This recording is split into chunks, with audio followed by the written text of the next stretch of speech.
অনেক দিন ধরে তো বাসায় বন্দি ছিলাম, বাইরে বের হও না তাই। কিন্তু তুই যে বলছিলি আজকে তোর জরুরি কাজ আছে। জরুরি কাজ, এটাই হচ্ছে আমার খুবই জরুরি কাজ। আজকে আমি সারাদিন আমার বাবাকে নিয়ে ঘুরবো। বাবা আইসক্রিম খাবে? না, আমার ডায়াবেটিস, আইসক্রিম খাওয়া ঠিক হবে না রে বাপ। ঠিক আছে বাবা, সমস্যা নাই। আমি তোমাকে সুগার ফ্রি ফালুদা খাওয়াবো। কি ফালুদা না তোমার খুব পছন্দ? ফালুদা আমার পছন্দ, কিন্তু বাইরের ফালুদা আমার কোনোদিনই পছন্দ ছিল না। তোর মায়ের হাতের ফালুদা, আহ কি মজা! তোর মায়ের হাতের ফালুদাটাই আমার একমাত্র পছন্দের ছিল রে বাপ। বাবা, মা তো বেঁচে নাই।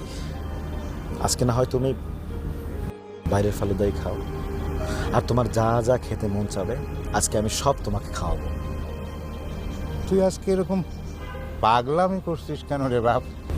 বাবা, আমি যখন ছোট ছিলাম তখন তুমি আমাকে এভাবে পার্কে নিয়ে আসতে আর বলতে, দৌড়া বাবা, তোর যা মন চায় যেভাবে মন চায় খেলাধুলা কর, দৌড়াতে থাক, দৌড়াদৌড়ি কর। আজ আমি তোমার বাবা, তুমি আমার সন্তান। তুমি আজকে যা মন চায় তাই করবে। তুমি হাঁটবে, দৌড়াবে, ঘুরবে। বাবা, তোমার তো হাঁটতে পায়ে ব্যথা, তুমি আমাকে ধরে হাঁটবে। আমার পাগল ছেলে। তোমার কি ছোটবেলার কথা মনে আছে?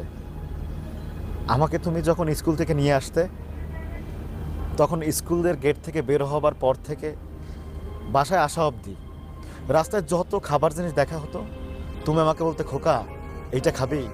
মদন কটকটি দেখতে, হাওয়াই মিঠাই দেখতে, বাদাম, চকলেট, আইসক্রিম যা দেখতে বলতে, খোকা খাবি? তোমার কি মনে পড়ে বাবা? আজকে আমি তোমার বাবা, তুমি আমার সন্তান।